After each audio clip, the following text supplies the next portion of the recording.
हरे कृष्णा। आज बहुत ही शुभ तिरुभाव तिथि महामहोत्सव है। श्रीला लोकनाथ गोस्वामी प्रभु का उनके बारे में कुछ चर्चा करेंगे। तो श्रीला लोकनाथ गोस्वामी महाप्रभु के एक अन्यतम पार्षद थे और उनके शिष्य भी थे साथ ही साथ। उनका जन्म 1483 ईस्वी में बांग्लादेश के जेसो डिस्ट्रिक्ट में हुआ और गांव का नाम था तलखंडी गांव। वहाँ पे उनका जन्म हुआ और कुछ समय वे कांचरापारा में भी रहे हैं। ज़्यादातर समय जेसो डिस्ट्रिक्ट के इस गांव में रहे। तो उनके पिताश्री का नाम था श्री पद्मनाभ चक्रवर्ती और माँ का नाम सीता देवी। तो जो श्री पद्मनाभ चक्रवर्ती थे वे बहुत ही करीबी थे अद्वैत आचार्य के, तो एक शिष्य की तरह थे। तो उनसे जाके वे वैष्णव परंपरा के बारे में सीखा करते थे। वहीं उसी गांव में श्री लोकनाथ गोस्वामी पढ़ाई किया करते थे। जब उनका उम्र 14 साल हुआ तब से श्री लोकनाथ गोस्वामी भी अद्वैत आचार्य के पास जाके श्रीमद् भागवतम पढ़ा करते थे। बचपन से ही उनका मन हमेशा भगवान की सेवा में लगा रहा करता था। बहुत ही ऑब्जर्व थे, मतलब घर बार बाकी क्रियाकलापों में उनका मन ज़्यादा नहीं लगता था, भगवान की सेवा करना चाहते थे। तो जब 1510 ईस्वी में वे पूरी तरह घर बार छोड़ के जाते हैं महाप्रभु के शरण में, मतलब नवद्वीप जाते हैं। और वहाँ जाके उन्हें पता चलता है कि महाप्रभु का संन्यास लीला होने वाला है। तो महाप्रभु 24 साल में संन्यास लेते हैं। तो उस समय संन्यास लीला के बारे में पता चलता है कि अब महाप्रभु संन्यास लेने वाले हैं। तो जब वो जब सोचते हैं कि अरे श्री चैतन्य महाप्रभु जो कि उस समय निमाई थे, उनके जो सुंदर सुंदर घुंघराले बाल थे, अब उसका मुंडन होने वाला है। तो ये सोच के वो काफ़ी दुखी हो गए हैं ना, और उनके आँख से अश्रुपात होने लगा। तो महाप्रभु उनसे आके फिर शिक्षाएं देते हैं, साथ ही साथ उन्हें यह आज्ञा देते हैं कि आप वृंदावन जाइए और जो श्री कृष्ण भगवान की जो लीला स्थलियाँ हैं उनकी खोज करेंगे।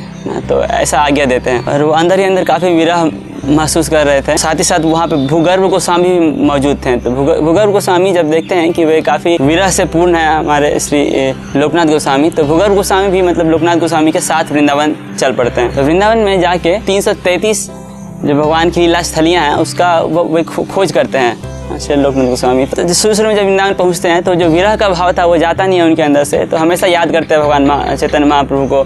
और जैसे ही उन्हें पता चलता है कि चैतन्य महाप्रभु अब नवद्वीप से पुरी जाने वाला है, तो वो तुरंत पुरी की तरफ मतलब गूंज करते हैं। पर जैसे ही वो पुरी पहुँचते हैं तब उन्हें पता चलता है कि महाप्रभु पुरी से निकल चुके हैं, वो दक्षिण भारत की ओर गए हैं। वो मतलब रोने लगते हैं, अश्रुपात करते हुए वे फिर दक्षिण भारत की तरफ जाते हैं कि नहीं, महाप्रभु से मिलना है, मुझे महाप्रभु से मिलना है। तो जब दक्षिण भारत जाते हैं तो वहाँ जाके पता चलता है कि दक्षिण भारत से भी भगवान निकल चुके हैं। तो वहाँ से भगवान वृंदावन की तरफ गए हैं। तो फिर लोकनाथ गोस्वामी वृंदावन जाते हैं। जब वृंदावन पहुँचते हैं तो फिर उन्हें पता चलता है कि अब तो भगवान कहाँ गए, प्रयाग। तो चैतन्य महाप्रभु तब वृंदावन से प्रयाग जा चुके होते हैं। तो फिर वो तुरंत सोचते हैं नहीं, तब मुझे अब प्रयाग के लिए निकलना है। जैसे ऐसा सोचते हैं, पर कुछ ही देर बाद जब थोड़ा सा आराम करने के लिए लेटते हैं तो उन्हें स्वप्न में चैतन्य महाप्रभु दिखते हैं और महाप्रभु बोलते हैं कि ऐसा मत कीजिए, आप यहीं रहिए, आप यहाँ रह के जो मैं मिशन दिया हूँ आपको उसे कंप्लीट कीजिए, है ना। तो तब वो नहीं जाते हैं, तब वो वृंदावन में भजन करते हैं। और साथ ही साथ श्री रूप गोस्वामी, सनातन गोस्वामी, वो लोग भी तब तक वृंदावन आ चुके होते हैं। तो एक साथ मिलके इस मिशन को कंप्लीट करने का कोशिश करते हैं। तो ये तो वृंदावन लीला हुई। अब वृंदावन से वे कुछ समय बाद खांडीर वन जाते हैं, है ना। खांडीर वन भी 12 वनों में से एक है। तो खांडीर वन में वे एक बहुत ही मनोरम स्थान पे आते हैं जिसका नाम है किशोरी कुंड, है ना। तो किशोरी कुंड के पास जैसे ही किशोरी कुंड का दर्शन करते हैं तो वो स्थान उन्हें बहुत ही पसंद आता है। वो चाहते हैं कि हम यहाँ बैठ के भजन करेंगे। तो वही कुछ किशोरी कुंड के आसपास बैठ जाते हैं और भजन करना शुरू करते हैं। तो कुछ दिन जब भजन करते हैं इस तरह से, तो उनके मन में एक अभिलाषा होती है कि वो चाहते हैं कि हमें थोड़ा विग्रह की सेवा करनी है। तो जैसे ही विग्रह की सेवा करने की इच्छा उनके मन में आती है तो जो भगवान है, भगवान तो मतलब भक्त वत्सल है ना। तो भगवान हमेशा ही अपने शुद्ध भक्तों की इच्छाओं को पूर्ण करना चाहते हैं। जिस प्रकार से एक शुद्ध भक्त भगवान की इच्छाओं को पूर्ण करना चाहता है, भगवान की सेवा करना चाहता है, भगवान को खुश करना चाहता है, वैसे ही भगवान भी अपने शुद्ध भक्त की इच्छाओं को पूर्ण करना चाहते हैं। भगवान प्रकट होते हैं और राधा कृष्ण का विग्रह उन्हें देते हैं। लोकनाथ गोस्वामी को राधा कृष्ण का विग्रह देते हैं। साथ ही साथ बताते हैं कि इनका नाम है श्री श्री राधा विनोद जी, है ना। जिस पर से हम लोग देखते हैं कि दामोदर महीने में हम लोग ये गाते हैं, जय राधा विनोद राधे श्रीला लोकनाथेर प्रणधन है। तो जो ये जो विग्रह हैं श्री श्री राधा विनोद जी, वे लोकनाथ गोस्वामी के प्राण धन हैं। अभी देखते हैं कैसे। तो लोकनाथ गोस्वामी काफ़ी मतलब आश्चर्यचकित होते हैं कि अरे भगवान का विग्रह मेरे सामने आ चुका है। और साथ ही साथ पर वो चिंतित भी होते हैं। चिंतित इसलिए कि वो सोचते हैं अरे भगवान कृष्ण स्वयं आके हमें विग्रह दिए, तो वो कृष्ण कहाँ चले गए? तो ये सोच के वो चिंतित होते हैं, हमें तो विग्रह दे दिया, कृष्ण भगवान चले गए।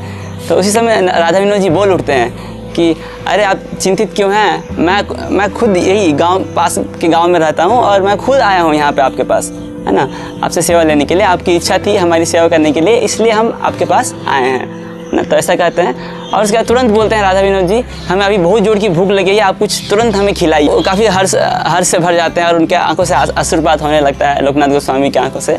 और वो इस अवस्था में वो भगवान के लिए भोग बनाना शुरू करते हैं ना। तो बहुत सुंदर तरह से भोग बनाते हैं, भगवान को खिलाते हैं, फूलों की सैया बनाते हैं, तो वहाँ पे भगवान को आराम करने के लिए रखते हैं। तो जब भगवान आराम कर रहे होते हैं तो भगवान के पैरों का मालिश करते हैं ना, पाद सेवा करते हैं इस तरह से। तो इस तरह से काफ़ी समय वे इस खांडीर वन में रहते हैं, भगवान की सेवा करते हैं। अब उनके मन में आता है कि अच्छा भगवान तो आ गए हैं, अब हम लोग भगवान को रखेंगे कहाँ पे, है ना, कहाँ रखें, हमारे पास तो मंदिर नहीं है। उनके मन में ये ख्याल आता है कि हम एक बड़ा सा बैग बनाते हैं ना, एक बड़ा सा झोला बनाते हैं और उसमें ही भगवान को रखते हैं और उस झोले को लटका के रखते हैं अपने पास, मतलब हमेशा भगवान को हृदय के करीब रखते हैं। और बहुत ही आसक्त है भगवान से इस तरह से। कई बार मतलब लोग आके उनको बोलते थे कि हम आपके लिए मंदिर बनवा देते हैं, तो वो कभी स्वीकार नहीं करते, नहीं जितना हमारे भगवान की सेवा के लिए चाहिए बस उतना ही लोग दे देते तो काफ़ी है, ज़्यादा कुछ एक्स्ट्रा नहीं लेते थे। तो इस प्रकार से खांडीर वन में रहें काफ़ी समय, फिर वो वृंदावन जाते हैं। फिर से जब वृंदावन जाते हैं तो वहाँ जाके देखते हैं कि जो श्री रूप गोस्वामी सनातन गोस्वामी हैं नित्य लीला में प्रवेश कर चुके हैं ना, मतलब नहीं थे। तो ये देख के उन्हें मतलब काफ़ी फिर से विरह महसूस होता है, बहुत दुखी हो जाते हैं। और इसी के कुछ समय पहले श्री नरोत्तम दास ठाकुर आते हैं। तो नरोत्तम दास ठाकुर ये मन में ठान के आते हैं कि मुझे श्री लोकनाथ गोस्वामी से ही दीक्षा लेना है ना। और लोकनाथ गोस्वामी ने भी एक प्रण कर रखा था कि मैं किसी को भी दीक्षा नहीं दूंगा ना। तो एक बहुत ही सुंदर लीला होती है उधर। तो वहाँ हम लोग देखते हैं कि जो श्री नरोत्तम दास ठाकुर हैं वे डेली ब्रह्म मुहूर्त के समय जाते थे और श्री लोकनाथ गोस्वामी जहाँ पे मल त्याग मूत्र त्याग वगैरह करते थे उस जगह को डेली साफ कर दिया करते थे, है ना। तो ऐसे जब काफ़ी दिन तक होते रहा और लोकनाथ गोस्वामी देखते हैं कि कौन ये साफ़ कर दे रहा है बार बार इस जगह को, तो उन्होंने अन्वेषण करना चाहा, जानना चाहा कि आखिर कौन ऐसा कर रहा है। एक दिन रात भर वो जगह रहते हैं और रात भर भजन करते हैं, तो ये पता करने के लिए कि कौन ये कर रहा है, ये सेवा कौन कर रहा है। तो वो देखते हैं कि नरोत्तम दास ठाकुर कर रहे हैं। और नरोत्तम दास ठाकुर खुद एक राजा के पुत्र थे, तो उन्हें काफ़ी मतलब उनका जो हृदय है काफ़ी कोमल हो जाता है कि वो अपने मतलब प्रतिज्ञा को तोड़ने के लिए मतलब तैयार हो जाते हैं कि हाँ मैं इन्हें शिष्य के रूप में स्वीकार करता हूँ। इससे हम लोग सीख सकते हैं कि कैसे अगर हम लोग विनम्र रहते हैं और विनम्र भाव के से सेवा करते हैं तो जो गुरुजन हैं और भगवान हैं उनकी कृपा हम लोग प्राप्त कर सकते हैं। और हम लोग को ये भी देखते हैं कि वे श्री लोकनाथ गोस्वामी इतने ही विनम्र थे कि वे कृष्णदास कविराज गोस्वामी को मना करते हैं कि मेरा नाम एकदम आप मत डालिएगा मतलब चैतन्य चेतामृत में।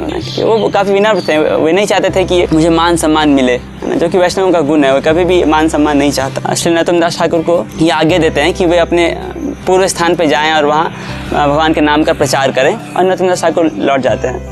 तो इस प्रकार से अनेक सारी लीलाएँ करते हैं श्री लोकनाथ गोस्वामी। 1588 के करीब वे नित्य लीला में जाते हैं श्री लोकनाथ गोस्वामी, और उनकी समाधि अभी भी हमें राधा गोकुलानंद मंदिर में मिलती है। वहाँ पे श्री राधा विनोद जी भी हैं जो उनके प्रिय विग्रह हैं, तो हम लोग उनका दर्शन कर सकते हैं, उनका कृपा प्राप्त कर सकते हैं। हम प्रार्थना करेंगे मतलब श्री लोकनाथ गोस्वामी से हम लोग भी भगवान की सेवा अच्छी तरह से कर सकें, भगवान को खुश कर सकें, और हम भी मतलब इस तरह से विनम्र हो सकें ताकि और अच्छी तरह से सेवा कर सकें भगवान के। हरे कृष्णा।